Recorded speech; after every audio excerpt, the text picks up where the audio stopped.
The Comedy Historian Podcast with Robert and Gemma Ross.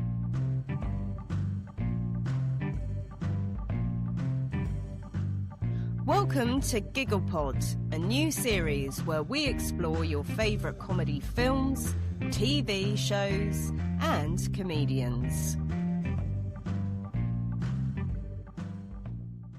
Hello, chums, and welcome to episode 2 of GigglePod, the podcast where Robert and I discuss either a film, a TV show, or a comedy actor. And today, Robert, you've chosen the film. It's quite an abstract film, I thought you've picked. Good. Keep us on our toes. Yes, Carlton-Browne of the FO. Several reasons for this, and we'll probably discuss those several reasons over the course of the chat.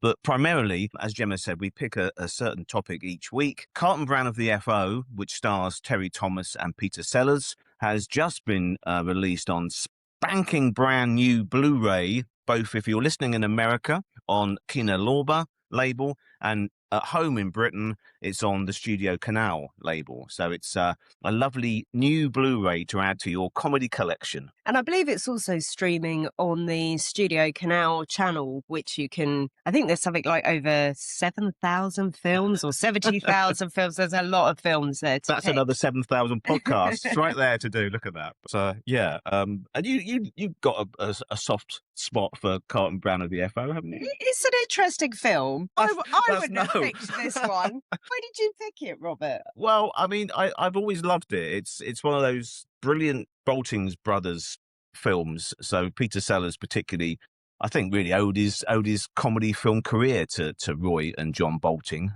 It made him a star, those films, really, in this country, and they did seep over to America, and then he became an international star. So, as I say, because you can now get it for your collection, and it's streaming, as you mentioned. And I love spending time with Peter Sellers and Terry Thomas, really. They made a couple of films together before that. And of course, I should say, we've just come back from Peter's hometown. We have in Portsmouth. Let's just talk a little bit about Portsmouth and Peter Sellers being his birthplace. I mean, how is the city are they acknowledging Peter Sellers? Yeah, we should say it's Southsea, really. It might get a bit, it's next door, but it is part of Portsmouth. Yeah, Southsea. Yeah, I mean, it's lovely, really. We were invited by a good friend of ours, Jade Evans, to take part in the Portsmouth Book Festival, the Pompey Book Festival, this weekend, and just gone. Yeah, it's amazing, really. We had a little pilgrimage to Peter's birthplace, which is now a Chinese restaurant, believe it or not, the Tokyo Table, to give them a plug, on Castle Road, which is lovely. And we popped in, didn't we? We did pop in. What's interesting about the place is it actually has not one, but 2 blue plaques. Yeah, for a man of many faces, Peter's got 2 blue plaques, absolutely. One from the Portsmouth County Council, and another one from the English Heritage, which is slightly clearer, I think. But they're both within about sort of 3 foot of each other, so it's interesting. But yeah, it's lovely little spot. The road itself is gorgeous, actually. Well, I was going to say, so they've been developing Castle Road because they've pedestrianised it. So if you do decide to go down there, just take note, you will need to pay for parking on a side street nearby, but it is pedestrianised, and they're actually working on the last little bit, which is right outside the Tokyo Table where Peter Sellers was born. And we were a little bit naughty because the things we do for comedy history here, folks. Yes, there is on the side of the building, and we missed it the first time. It was only that somebody mentioned to us had we seen it, and we hadn't. But on the side of the building, an artist has done a gorgeous stencil of Peter Sellers. It was only done in January 25 or 26. I think the end of 25 into 26. Yeah. So it's fairly new. We're now talking in the start of March here. You'll be hearing this, but. Yeah, it's lovely. It's a sort of Banksy sort of style, isn't it? But it's not a Banksy, before you all go crazy and start ripping the wall down to get it for your art collection.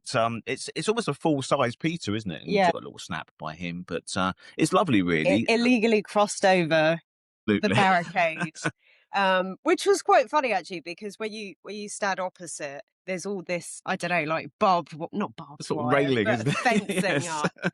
And you made me laugh because you said, it's Peter back in like two-way just stretch, two-way like stretch. in prison again. Yeah, it did look a bit like that, but yeah, the road was lovely. So should we? Obviously, thanks to everybody that came. We sold out, which was fantastic. We sold out a long time before the show, so much so that some lovely people this morning on social media have been putting on our comedy historian Facebook that they missed out because it was sold out. So we will go back to Portsmouth and Southsea and do something else or do another show on Peter. There's plenty we didn't talk about. Well, this is it. So, I mean, you wrote the book Bestsellers, Peter Sellers' A Life in Comedy, where you chose to focus purely on his work. So you've picked out Carlton-Browne of the FO.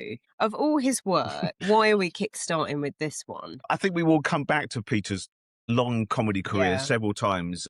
We may do every single film if we're spared. But I think maybe to put it into context why I picked Carlton-Browne of the FO, as I mentioned, it was his first film for the Bolting brothers. Terry Thomas is the star, really. Yeah. And Terry Thomas had made a couple of films for the Boltings prior to this.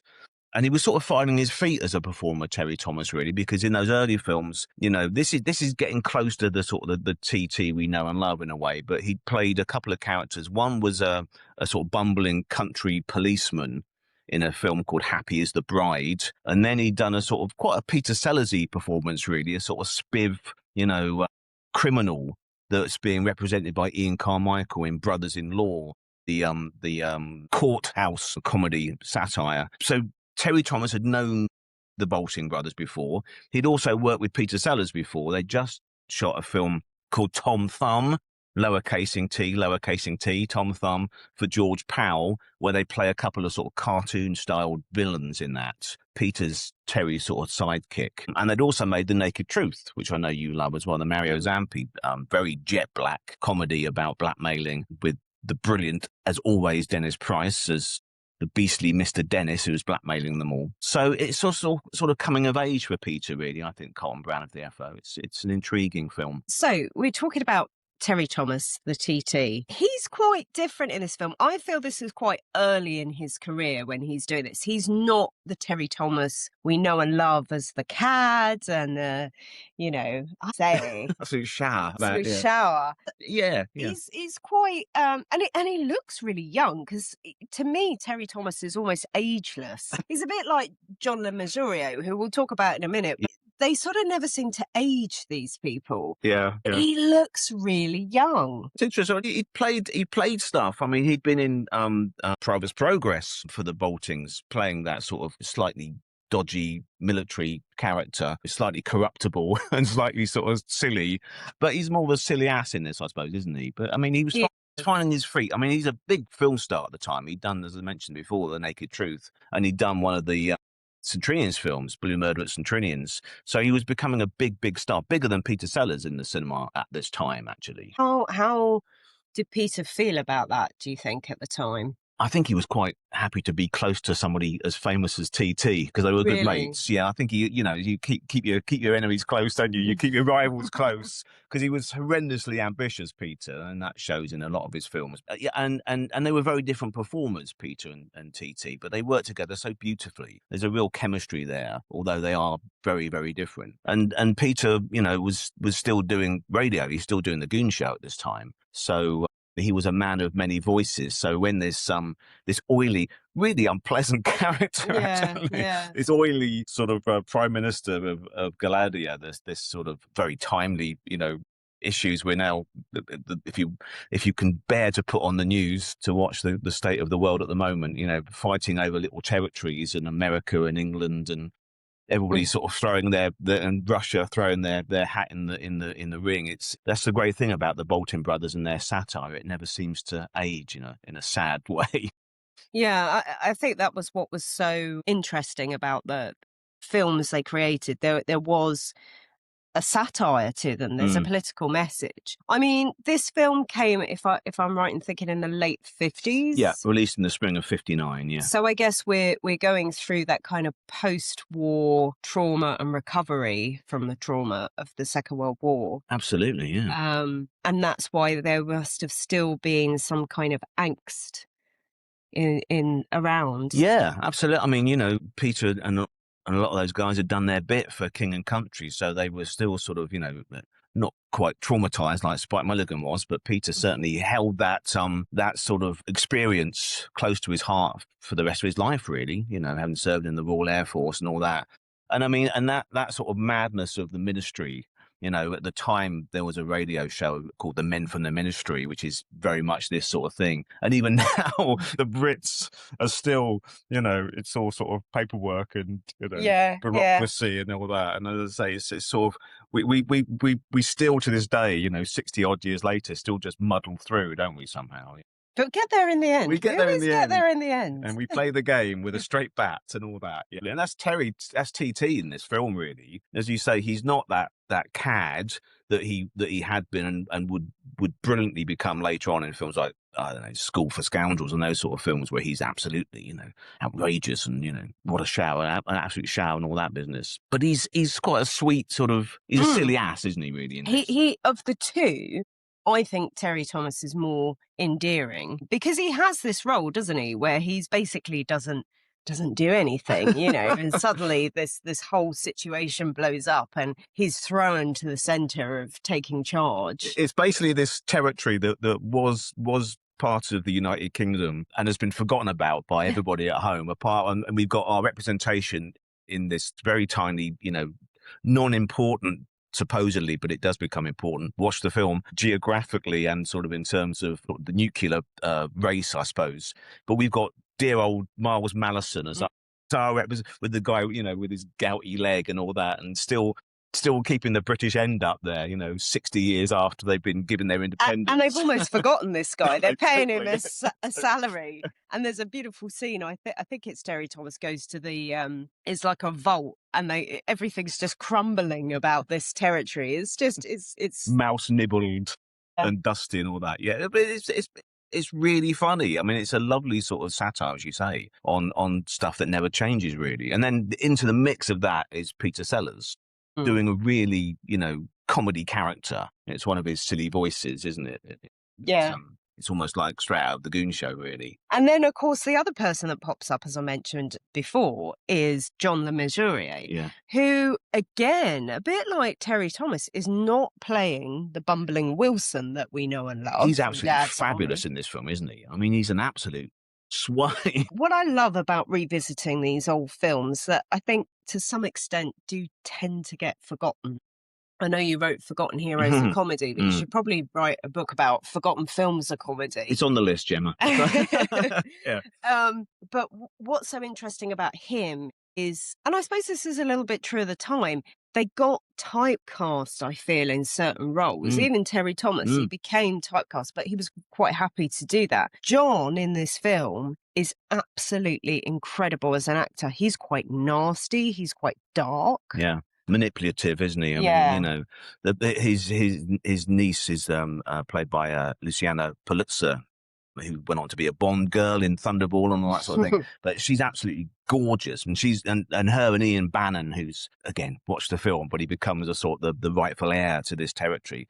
They're a brilliant romantic sort of couple. But John Le Mesurier is, or John Le Mesurier, or John Le Mesurier, we call him in this cottage. He's that sort of definition of the sort of the distrusted foreigner, I suppose, isn't he? You know, he's got his own agenda. He's playing his own game at stuff, as is Sellers as the Prime Minister, and his lackeys, you know. Mario Fabrizi is another hero of ours. This sounds frightfully current, doesn't it? It is. I mean, these films are. They just, but it never changes. It's ever thus, wasn't it? International bureaucracy and panic over territories and who's got this particular weapon and who's got this particular say in this airspace. You know, it's all so familiar. And as you mentioned, Gemma, all these brilliant familiar comedy character actors that we know and love from certain types, like John Le Mesurier and like playing it slightly differently, and almost like, I think that's the Bolton brothers' great skill. They bring these great performances out of people. You know? And I think it's interesting because we look at somebody like Peter Sellers and we think, we know him as the international star. Yeah. But then, you know, to me, John Le Mesurier is very much a British star and never really made that crossover, did he, internationally? No. Didn't want to, really, I don't. No. He's quite happy at home, you know. Being a jobber. Yeah, exactly. But So that's what's interesting, and the fact that they actually kept working together because Yeah, they do pop up. absolutely. Yeah. Yeah. In so let's just talk about John Le Mesurier. Gosh, he did quite a few films with Sellers, Yeah, didn't he did he? quite a lot. I mean, he did hundreds of films, as you say, as a jobber, you know. Even just before he got that wonderful break as Sergeant Wilson in Dad's Army, you can spot him in Casino Royale, which is the Peter Sellers version, not the Daniel Craig version, I hasten to add. And he's David Niven, who's playing Sir James Bond, whose birthday it would have been today, 1910, 1st of March. But he plays David Niven's chauffeur without any dialogue, John Lamesh, Mm. literally months before he got Dad's Army. So he was happy to take little bits and bobs and, just He walk on pops up parts. in like Norman Wisdom films, doesn't Absolutely, he? yeah, yeah. And there was another film he did with Sellers, Only Two Can Play, which Only is, Two yeah, Can yeah, Play. yeah. Again, quite a small part though, Small isn't it? part, but just that sort of that wonderful John LeMage way of just being a little bit bemused and a bit confused. And I've seen you before, but we might talk about Only Two Can Play another time. He pops up in I'm All Right, Jack again, another Mm. Boltings film. In fact, in terms of Peter Sellers' career, talking about playing butlers, he's Peter's butler in Peter's very last film, The Fiendish Plot of Dr. Fu Manchu, not being there, as many people think, and you rightly pointed out at our show on Friday. And we were saying, actually, when we were walking around Castle Road, Peter's birthplace, it's quite fitting, I suppose, that where Peter was born now, is the actual house where he was born, is a Chinese restaurant. And his very last film, he was playing the fiendish Chinese of Doctor Who Manchu. It's sort of quite an interesting bookend, really. But we may do that film as well. That's another one which I've always thought is vastly underrated as a film. It's a brilliant dual performance from Sellers in that. But also with Peter Sellers, I mean, as we've touched on it, let's talk about his work as an international star and the fact that, he was playing lots and lots of different roles from people from all over the world. Mm.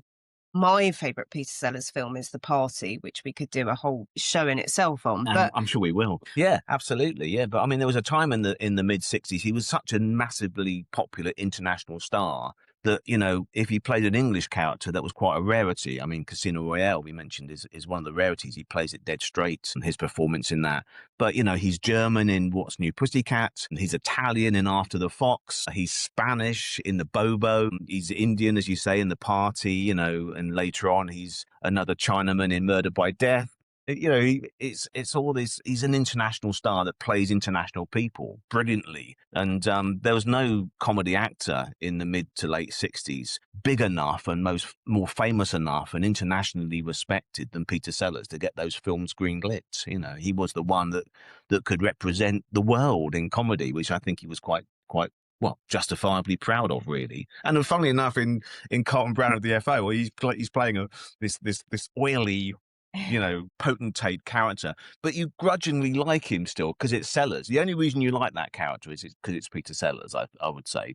You get a little, you look at me like I'm talking nonsense, but you've got a sort of grudging respect for him because you sort of think you want him to get away with it because it's Peter Sellers somehow. Well, I do anyway. I just feel it's so early in his career. That's what I love watching. Even modern actors today, I love watching their earlier work Sure, because we know. I mean, the first person that springs to mind is someone like David Tennant, who became massive in Doctor Who, and then pretty much anything he does after that, everyone's going to go and either watch or go to the theatre to see. But he had such a rich career prior to that. And it's a bit like Sellers, or any of these big stars. Absolutely. No, it's fascinating. You see where the origins, where their sort of career started, really. And David Tennant did so many brilliant, including one of the plays I wrote, Doctor Who, pre him being Doctor Who. Play called Medicinal Purposes, if you fancy listening to it. Anyway, about Burke and Hare. But yeah, but Peter Sellers, I mean, it's interesting to look at, where he was at this point in his career in Carlton-Browne of the FO. As I mentioned, he was still doing the Goon Show. So series 8 of the Goons had come to an end in May of 1958. And then in the summer of 1958, funnily enough, one of the episodes of that series of the 1958 series was an episode called The Evils of Bushy Spawn, which guest stars a brilliant very old character actor called A.E. Matthews. We could do a whole show on that, but it's basically he just wanders in and complains about a lamppost outside his house, which he had a problem with at the time in real life, and he just wandered onto the show. He was asked to come on. He wasn't just in the audience and walked on, but he was asked to come on and ad-libbed a load of stuff. And tellingly, twice, he turns to Peter Sellers during that recording and says, "Stop it, you're overacting." And it's a funny thing. I'm convinced that sort of stuck with Peter, and he stopped overacting. And this is probably not quite overacting in Carlton-Browne of the FO, but it's the last of those sort of outrageous characters. He would tone down the silly voices. He would actually play parts like, again, for the Boltings, Fred Kite in I'm All Right, Jack, which is a beautifully straight performance within a comedy scenario. But in Carlton-Browne, he'd just come off the back when they were shooting this. Actually, he was in the West End in a play, a comedy farce called Brew Ha Ha at the Adelphi Theatre, which again he was playing this sort of sultan character. This sort of the plot of that play is very similar to Carlton-Browne of the FO. There's lots of sort of international intrigue and United Nations and stuff going on, and Sellers is this sort of this foreign sultan at the heart of it. Well, the other thing I think that's interesting with Carlton-Browne and the FO is there's a scene in it where it's almost like a striptease, but it's not, because they couldn't show that, obviously, in the 1950s. But she gets down to, I think she's pretty much in her underwear. But what strikes me, you probably remember that bit better than me, is that they actually smack her on the bottom. Yes.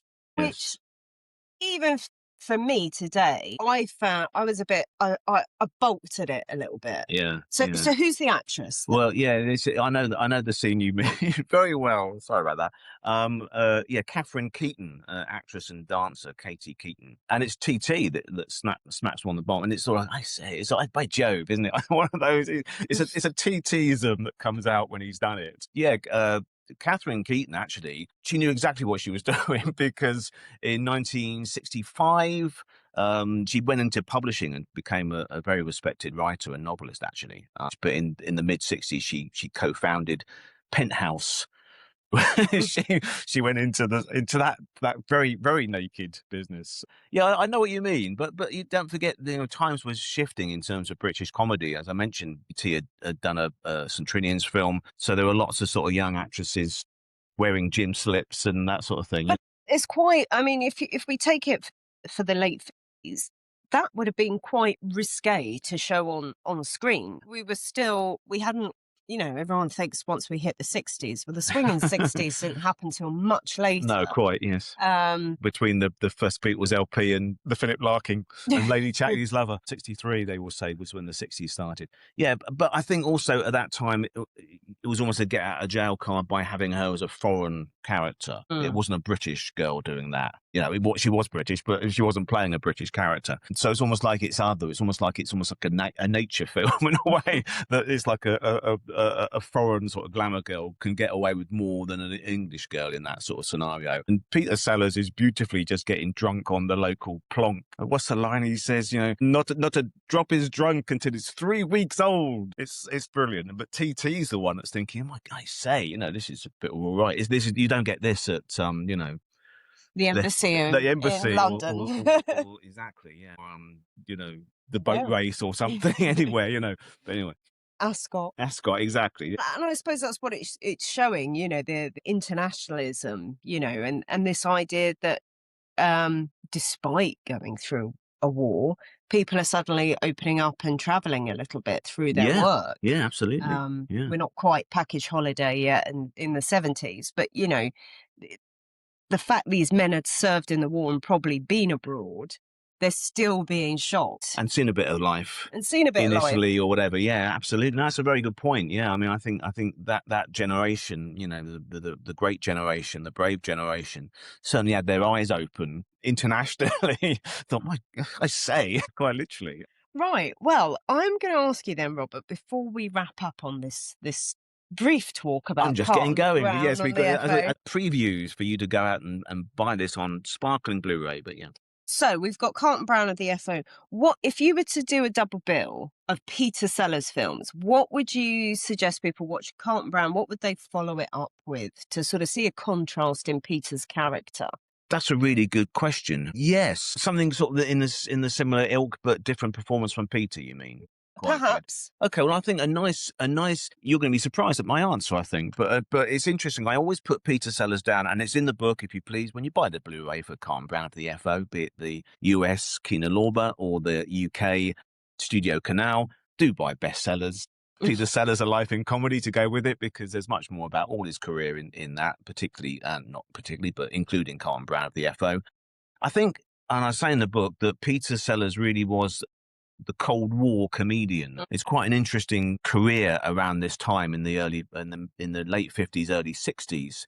He's a very modern comic. He's got his finger on the pulse of all this sort of world intrigue and the worry and danger of the nuclear bomb and all that. That's a lot of the part of this. And there's a moment where Sellers and TT, with another couple of glamorous foreign girls, English girls playing foreign girls, but then getting their backs rubbed. Remember that scene when they're getting the suntan lotion, and they've got basically a circle in the sand, quite literally.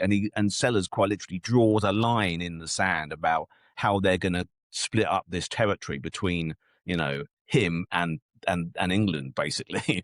And it's all about what's in the soil. They've got this sort of the nuclear component to build bombs with, really. So I suppose if you watch Carlton-Browne of the FO and have where Peter's career had just ballooned and blossomed, and watch it with Dr. Strangelove. Yeah, I would have said the same. That would work, wouldn't it? Yeah. Because then suddenly the result of what's happening with all these little territories getting the bomb, again, very timely, sadly, but then fast forward, it's only 3 years later that he's making Dr. Strangelove for £1 million, and he's suddenly this international megastar. But that's the same thing. This is the result of what happened at Carlton-Browne of the FO. Give all these territories the bomb, and you've got quite literally Armageddon.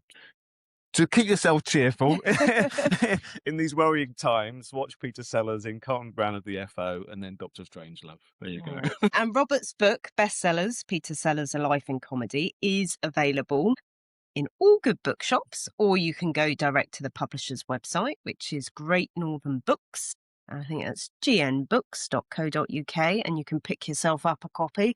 I think they do lots of nice discounts. There's good as well. discounts, and there's also a nice discount, I think, via our social media. If you don't follow already, you must be, because you're listening to this. But if you're not following the Comedy Historian Facebook page, so hashtag Comedy Historian, you'll find us. And there's a nice price link, I think, via our page to bestsellers. And also, of course, by Carlton-Browne of the FO on Blu-ray. It's a brilliant film and packed with amazing character actors. You'll sit there spotting Sam Kidd and Thorley Walters and all these brilliant character actors who, as Gemma mentioned, enrich every film they're in, be it if they're playing the same character or not. It doesn't matter. You're just so pleased to see them, and particularly on this one, Peter Sellers being oily and duplicitous and hilariously funny.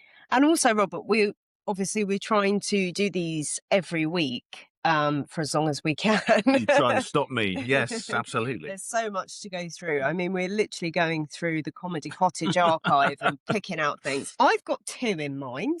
Okay. Go on. For our next shows. Yes. I think our next one is going to be, we're just going to focus on series 1 of Heidi High. So watch out for that one. That'll be interesting. And another one of my heroes is Charlie Chaplin, and we will be looking at The Kid. Robert, give us 2 of yours that are going to be coming up soon. Gosh, let me think. Well, I suppose we've got to do something with Sid in, haven't we? We've got to do a Sidney James film. And I think everybody knows how much I absolutely love my comedy horror. So I think we might be doing What a Carve Up at some point. Yes. And we'll have to order some fish and chips that day when we watch it, because I'll watch it again. I could watch that film every day. And I don't know. What else do we fancy doing? What else has come out? And maybe another Peter Sellers, maybe a few months down the line. We could maybe do one of the ones we've done the commentary for. We could perhaps watch Two-Way Stretch, and you mentioned it. And Peter's still behind those bars at the moment, if you walk down Castle Road in Southsea at the moment. But yeah. But look, send your suggestions, because we are your comedy historians for hire here. We will talk about anything that makes us laugh. So please send your suggestions and follow the page and share this podcast, and we'll keep on keeping on. All right. Thank you very much. Thank you, Gemma. Bye-bye. Bye-bye.